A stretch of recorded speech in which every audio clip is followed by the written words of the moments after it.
27 times. We don't know if it was 27 phones, but we know for some of these individuals it happened multiple times, like Andrew Weissman. So 27 times, the top people on the special counsel's team, right after the Peter Strzok and Lisa Page text messages come out saying we're going to take, he'll never be president and all of that. It wasn't so much about their affair. It was about we'll never let him be president. We've got the backup plan. We'll meet in Andy's op. Remember all those messages? Right then, every top official on the special counsel's team decides to wipe their phone once. And then a lot of them, it looks like, did it again as well. So they did it, they wiped their phones clean. And they were saying that it was done on accident, yet they all had the same excuse. They say that, they put in the wrong password too many times and the phone wiped itself. All of them. I mean, we're talking about from Lisa Page to Andrew Weissman to Jim Quarles saying his just did it on its own. I mean, these guys, some of them are not young guys, but they're not stupid guys. They know the Inspector General has made the formal request for the phones because he's doing the investigation, and he wants to know what happened here. They also know, Andy, that this is evidence or this is information that might be relevant to later inquiries, whether it was before the Senate or the House or court proceedings, including Brady material issues that might raise, as Devin Nunes said, in the Michael Flynn matter. Right. So this was important to keep and historically important to keep. Yet you have what appears to be, from all accounts, an intentional direct act by multiple actors to willfully destroy evidence. What we have is a simple set of facts which are grounded in the claim that an accident happened between 25 and 50 times.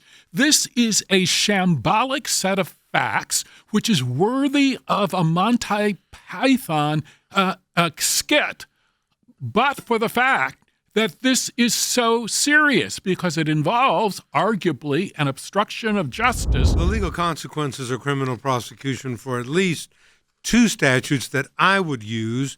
One was the violation of 18 U.S.C. 2071, which makes it a felony for a custodian of an official government record, and that's what these are, to willfully and unlawfully conceal, remove, mutilate, obliterate, falsify, or destroy the same.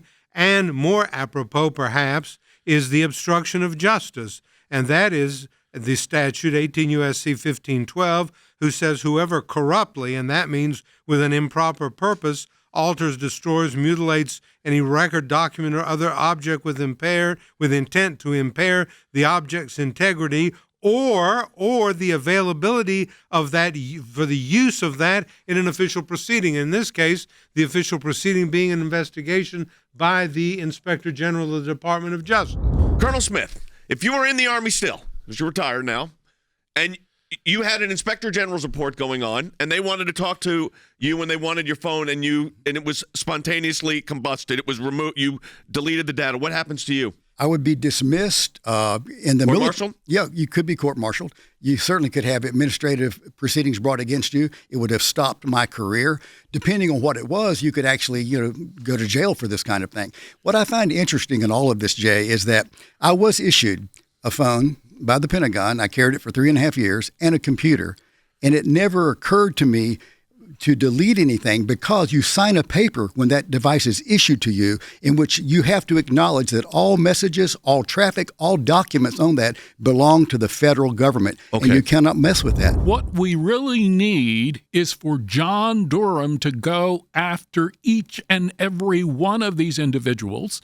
It seems clear to me on the face of the evidence that we have deliberate and intentional premeditated misconduct by each and every member of Bob Mueller's team. I would be grilling them before a grand jury immediately. I would be issuing subpoenas, and I would be telling them that they had their constitutional rights protected. If they want to take the Fifth Amendment in the grand jury, go ahead and do that. Assert your constitutional privilege. But in the meantime, I would be, if I was John Durham, issuing grand jury subpoenas today. They knew there was no Russia collusion within months. That's what all the reports show. Right. And they try to make up this obstruction campaign, and they're the ones obstructing.